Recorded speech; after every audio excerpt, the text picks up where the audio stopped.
The book of Job deals with one of the most basic questions in human existence. Why do good people suffer evil things? To explore this question, the writer of Job sets up a dramatic plot. Job's faith is literally put on trial. God praises Job as a righteous and faithful servant, but like a good prosecuting attorney, the adversary challenges Job's motives. Does Job's faithfulness and devotion to God depend on the good fortune and success he has enjoyed? What will happen, the adversary asks, when Job's faith is put to the test by losing everything he holds dear? Confident of Job's steadfastness, God allows the adversary to test Job by taking away his health and his wealth and his family. By examining how Job responds to his friends and to God in the face of his suffering, Mark Price will help us see how the writer of Job views righteousness, suffering, and the sovereignty of God. Why did I not die at birth, come forth from the womb and expire? What is my strength that I should wait? What is my end that I should be patient? I loathe my life. I will give free utterance to my complaint. I will say to God, do not condemn me. Let me know why you contend against me. Your hands fashioned and made me, and now you turn and destroy me. Why did you bring me forth from the womb?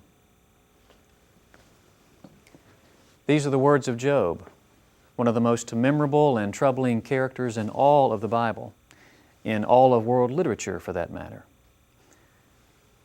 But are these the words most often associated with Job? And does this art really portray the image of Job that first comes to mind? Look and listen again. Naked I came from my mother's womb, and naked shall I return there. The Lord gave, and the Lord has taken away. Now that's more like it. Job the pious, Job the patient, Job the cliché. Job the man of chapters 1 and 2. A study of the book of Job presents a number of challenges, not the least of which is how to reconcile the compliant Job of the prologue with the complaining Job of the dialogues. A similar challenge is what to make of the complex depiction of God in the story. In the narrative sections in chapters 1 and 2 and 42, 7 through 17, God comes across as a kind of capricious deity, bestowing curse and blessing at will. In the poetic speeches in chapters 38 through 41, God speaks with power and immediacy. Then there's the question of how to understand the role of Hasatan, the Satan, God's district attorney who sets the story in motion and then is not mentioned again. There are also challenges within the text itself. The book of Job contains often sophisticated and ambiguous poetic language and more one-of-a-kind words than any other book in the Hebrew Bible, making it one of the most difficult to translate. Scholars continue to debate a host of textual ambiguities, many dealing with the book's structure. The book begins and ends with a prose narrative, written with the feel of an ancient folk tale. A long poem stands in between, written as a conversation between Job and three friends. This conversation follows a cyclical pattern. Each friend addresses Job, and Job responds to each friend in turn, until a new character, Elihu, appears with lots to say.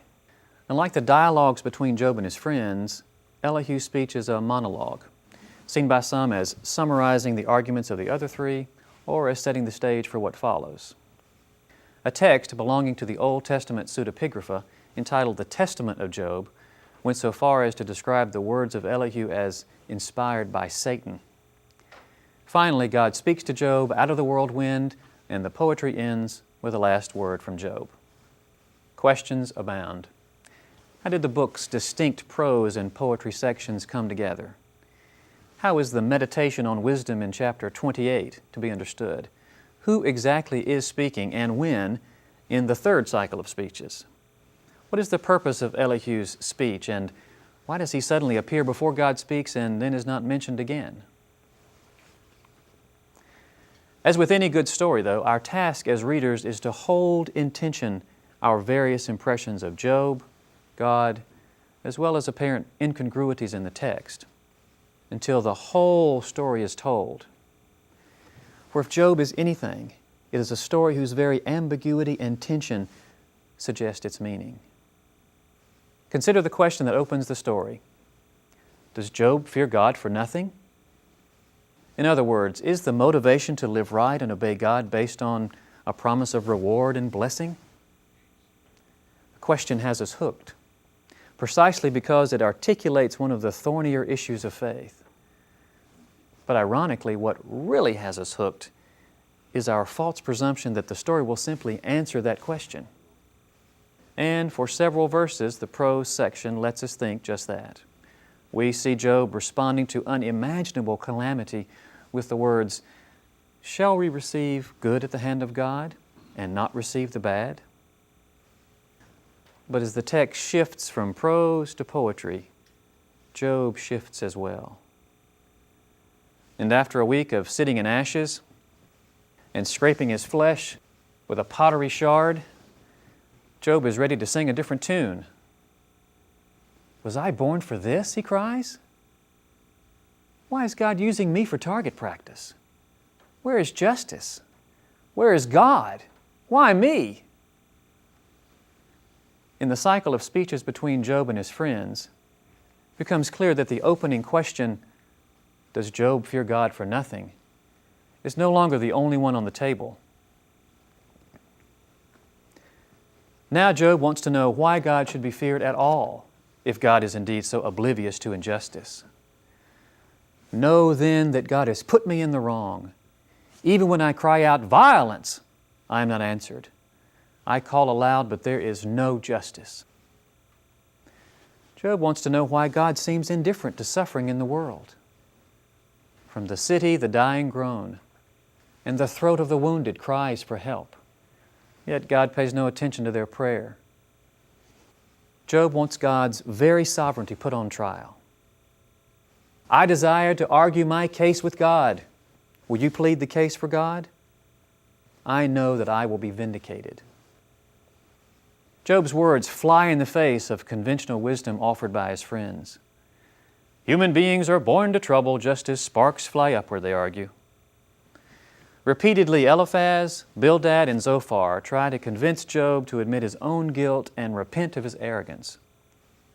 They counsel him to agree with God and be at peace, for surely God is punishing him for some sin. They are steadfast in their insistence that people get what they deserve, and Job is just getting his. For Job's friends, the doctrine of divine retribution is as certain as God's unfathomable wisdom. But Job will have none of it. "Far be it from me to say to you that you are right.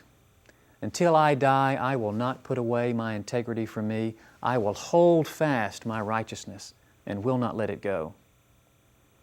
This is no longer the Job of chapters 1 and 2, the Job who wished he'd never been born. This Job refuses to fly a white flag. Instead, he flings down a gauntlet. And by the end of chapter 31, when Job cries out, "Let the Almighty answer me," we hold our breath. For we, like Job, are more than ready for some answers. For we are like Job. We know that even now, somewhere in our world, a father is burying his children. Somewhere the sea has washed away a village. Somewhere a spouse is being beaten. Somewhere a bomb is exploding. Yes, we know suffering. Yes, we are more than ready for an answer. And an answer does come in chapters 38 through 41. God does respond to Job's plea. But it is not an answer. God responds with a litany of questions and imperatives. Who is this that darkens counsel by words without knowledge? Thunders the Almighty. Gird up your loins like a man. I will question you, and you shall declare to me. Where were you when I laid the foundation of the earth? What is the meaning of this? Like Job, we've kept up with all the arguments in the story till now. We've seen every angle of Job, pious here, blasphemous there, self-loathing here, self-righteous there. We've listened to the windy words of Job's friends, and truth be told, in their speeches, we have heard our own thoughts echoed back to us. Oh yes, we too have wondered why the righteous suffer and the wicked prosper. We have attributed an earthquake or a plague to God's judgment. Like Job's so-called friends, we have been satisfied to chalk up injustice to the indifference of God. We have harbored the hope that our weekly worship and daily prayers and just good behavior can somehow inoculate us from life's calamities. And yes, like Job and like the psalmist, we have shaken our fist in God's face, demanding God say something. But what God says is not exactly what Job or his friends or we had expected. God's speeches are in the form of rhetorical questions, rich in imagery quite unlike the speeches of Job's friends. Noticeably absent are any mention of God's mighty acts on behalf of Israel. No appeal to Abraham, Isaac, and Jacob. No rehearsal of the Exodus. In this peculiar theophany, God speaks as creator of the cosmos, sovereign Lord over the silly ostrich and the terrifying Leviathan. In effect, God sings a psalm of praise, sounding a lot like Psalm 104. But what God does not say may be as important as what God does say. God does not say why bad things happen to good people. God does not say why chaos and injustice exist. God does not even condemn Job for anything other than speaking out of ignorance. God does not give Job the satisfaction of an answer. God gives Job the assurance of God's presence. God says essentially, I am God, and I am here. Yes, there is chaos, but there's also order. Yes, there's darkness, but there's also the morning. As at least one scholar has noted, the speeches of God are neither explanation nor condemnation, but revelation. God's response to Job suggests that God embraces Job's questions in all of their ambiguity and defiance, and invites Job to embrace God back, even without any promise of answers. By the end of the story, God's rebuke of the friends suggests that their answers were nowhere near as right as Job's questions. And Job's response? Well, he makes two. His first response is to clap his hand to his mouth, a gesture of humility or one of irony. Whatever it means, Job's signal of withdrawal is not exactly what God was looking for. So God speaks again. This time, Job takes his hand away from his mouth and says, I had heard you with my ears, but now I see you with my eyes. Therefore I recant and relent, being but dust and ashes. Those words are from the Tanakh translation. In chapter 42, verse 6, the word translated in the NRSV as repent is the Hebrew verb nacham, not the typical shuv, which means to return. The Tanakh's translation emphasizes the sense in the text that Job does not so much repent of wrongdoing as he renounces his argument with God. In response to God's appearance, Job does not simply withdraw his complaint. This time, Job is moved with deep pathos to see himself and his God in a new way. As a result, the story concludes with Job's family and fortunes restored twofold, and everyone lives happily ever after.